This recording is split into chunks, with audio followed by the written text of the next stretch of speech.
Again, for your 313 Lawyers formal introductions here in this amateur bantamweight contest. Introducing first and fighting out of the Deja Vu Ypsilanti, blue corner. 5 feet 9 inches tall, 137 pounds. 10-3 as an amateur, representing Great Lakes ground and pound. Fighting out of Croswell, Michigan, Daniel, Mr. Boom Bostick.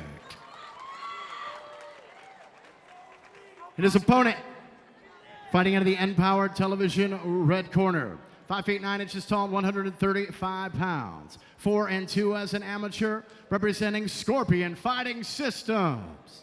Fighting out of Fenton, Michigan, Buddy Poyner. You know, one of the things that we never talk about so much is the, the skills of cornermen.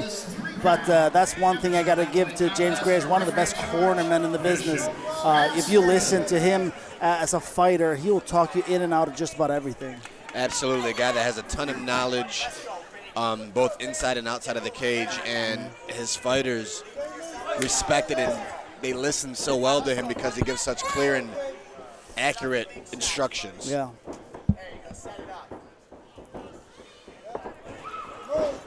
Oy, oy, oy.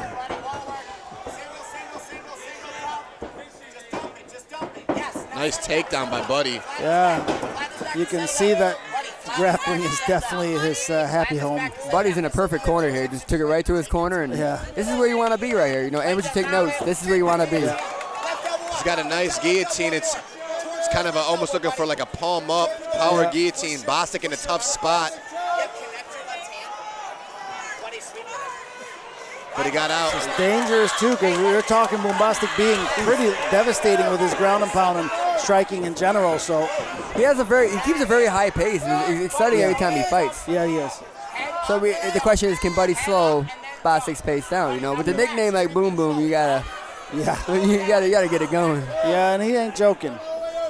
Yeah, he landed a big shot, but we're in a bit of an awkward spot here because Bostick looking for almost like an inverted modified triangle. The lock's not there, but at the very least, it's very discomforting. Now he's going to transition to that Kimura. Got like a crucifix. Yeah, he's about to pop through it. Still in that crucifix position, though. Yeah. This would be a bad spot if you're allowed to have elbows. Remember that old school Gary Goodridge? Oh, yeah, that was it.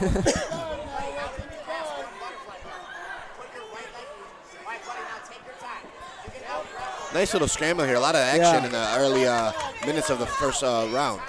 Yeah, and this is the kind of stuff, too, when you're scrambling. This takes a lot out of your gas tank, and especially if you have a non-grappler. But both these guys are well-versed enough that I think that it's not going to absolutely destroy them. Yeah, they know how to place themselves, so not unnecessarily expending energies in spots when they don't need to. Yeah.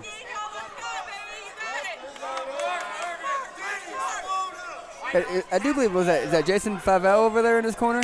Am I saying that right? Over, I believe so. From the Genesis days.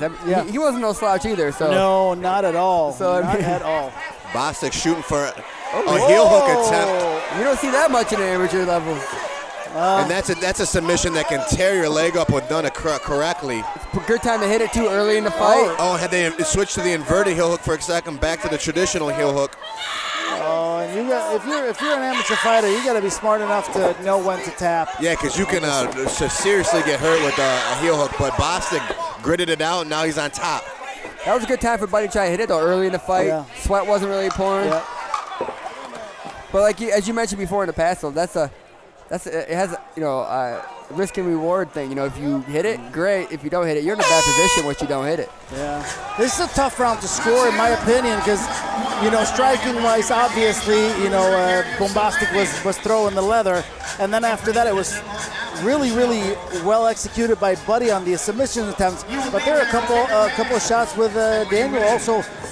Bostick on the ground, finishing actually in a triangle. Yeah, there was a couple more maybe 20, 30 seconds left in that end of that round, we might be talking end of the fight. Yeah. Very, very competitive first round and very difficult to score. Yeah, I'm so happy to be on the mic and not on the judge's scorecard for this.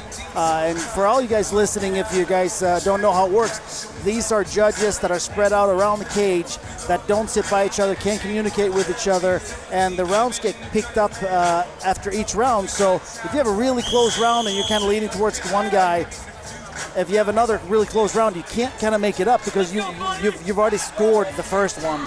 So you have to score it. And I've sat on that end of the game as well, where we had to keep track of every land, every takedown, every submission attempt, and it's a tough task, man. I'll tell you, much happier sitting here talking to you guys. Whoa, wicked front kick. We are pretty cool to talk to. I agree. You know, if you ask us, we're pretty badass. We're pretty cool. We're pretty cool. Cool.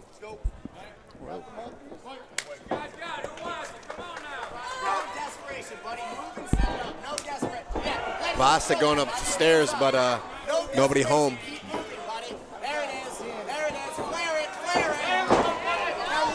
You can see that Buddy's a superior wrestler. Yeah. Bostick doing a good job of fighting the takedown, but it just seems like it's kind of a war of attrition. Eventually, you know, Buddy's going to find a way to get it to the ground. Just like what happened there. that was an amazing reversal by Bostick. Yeah, but it's not over. Oh, nice Navy drop by Poyner right there. Good old wrestling trick right there. Back Into to the that triangle, though. again. That's the downfall of that. That's right there. So what Bostick's going to want to do is control posture here. A lot of people get caught up on controlling the arm, but honestly, I think posture is the most important thing to control in this position. Yeah, you stay high. Yeah, worry about burning your legs out right here. The triangle's a position in itself, and you have to get comfortable understanding how to operate within this particular position. You know, it's a submission, but it's a position as well, and understanding how to navigate through the exactly. He needs to ride those feet up more towards his neck a little bit. He's down towards like the middle of his back right here. It's not really a strong position to finish. Bostick should change his angle because should control posture, change his angle, put his right foot up the hip, and get to the left. He's in a great spot, but if he should readjust, put his foot on the hip and operate out to the left, this fight would be over.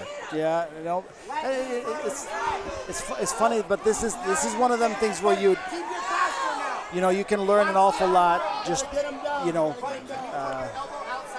kind of having that experience on the mats. Yeah, for people that are watching the feed, the problem right now is that Bostick's leg is not at a completely at a 90-degree angle. The idea is to have your shin perpendicular to your opponent's spine. That's going to create the angle that maximizes the efficiency of the choke. So right now, Buddy's doing a great job defending. Bostick should try to, again, like I mentioned, control posture, change that angle, get to that 90-degree angle to shut off Buddy's lights. Only got 20 seconds, though, here, so. There's no time. He should have probably bailed for an armbar at this point. I think that's his best shot.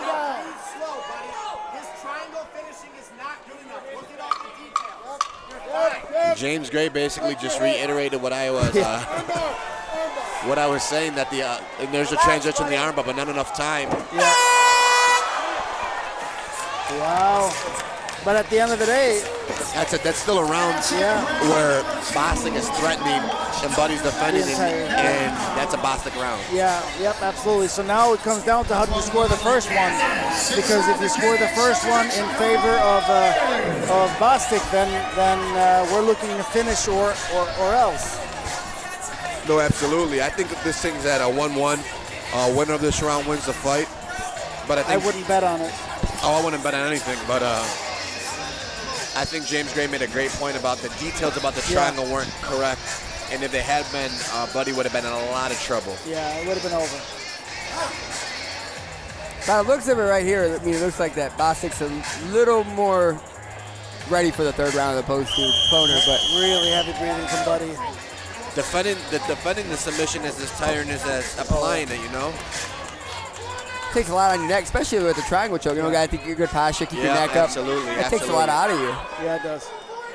And the funny thing that people don't get is that isometric pressure of holding and squeezing is so different than the explosiveness. No, yeah, for sure. Kind of wears you down differently. The muscle endurance versus the explosiveness. Yeah. It's almost like parallel to like sprinting versus long distance running. Yeah. Nice combination from I Bostick. think that's where Bostick needs to stay, right here. Keep his distance, use his punches. Yeah, we don't know how they scored the first round, but Big shot from Bostick, drop Buddy. That's smart. That was smart. You can show the experience right there of Bostick. Yeah, he hit him, didn't rush him. Yeah. Whoa, get clipped again. Nice lateral drop. Wow. Beautiful takedown. I'll say this: if I'm in this corner, I'd say we got to finish. Just because Rather safe can't than sorry, bank on man. that first round. That's Absolutely too close. not. Hand on the hip. Turn in. Let's go.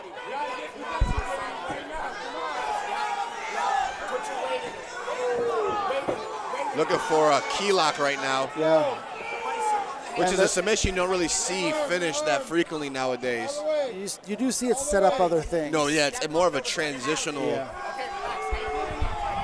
Bostick did a great job working back the guard in the Yeah, process, I was though. just gonna say, I see a big improvement on Bostick's jiu-jitsu in this, from opposed to the last fight with TJ. You know, I mean, Calm and collected. too. yeah. Definitely can see he's been working on it for sure. Absolutely. One of the things that I just like observing is the detailed instruction from James Gray right now. You can see Bostick again trying to shoot that triangle up. Maybe he's going to transition to the armbar.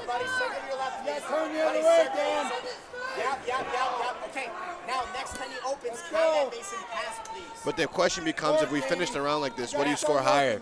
The knockdown or this control for the the majority of the round? Buddy, I want that combat. The thing with the control is what are you doing with it?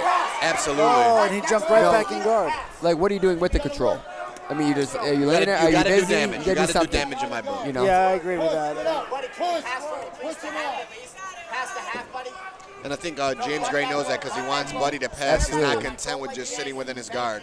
Gotta get busy with it. Start, let's go. Buddy, start. Yeah, definitely a great job cornered by James Gray here. Yeah. You know, he knows that this fight's too close to even be. Yeah. You gotta be really careful. Come over the top And you see too that Bostick is surviving.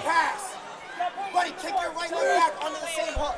Right leg. 10 seconds. Now flag his back. Flag his back. Flag his back. Working the half guard, but not enough time. It'll be interesting to see how this fight has been scored. Yeah. Good fight though. Great fight. Great fight, guys. Really good fight. Very competitive, difficult fight to score. Yeah. Both man. guys look good, had their moments in the fight.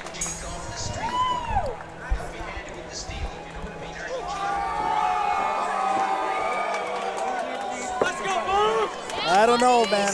I know who won this. No one won the second round. So I'm going to go on a limb and say, because Buddy was dropped in the third, I'm going to give the third round to Bostick. I'm going to give the second round to Bostick. And it was me.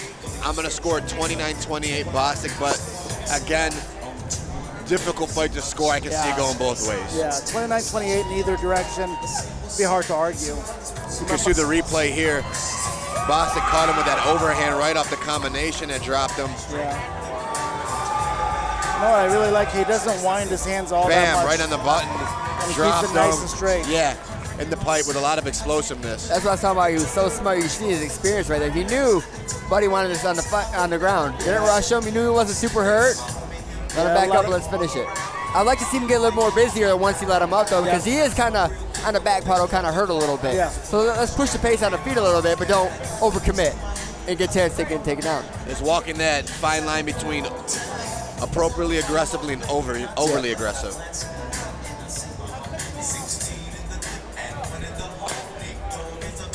So we'll give it to the butcher for the official decision. All right, we go the full 9 minutes in this contest. So we go to the judges' scorecard for decision. Before we do, give it up for these two going the distance in this bantamweight contest. And we have all three of our judges scoring the bout unanimously, 29-28, in favor of your winner. Out of the red corner, Buddy Poyner.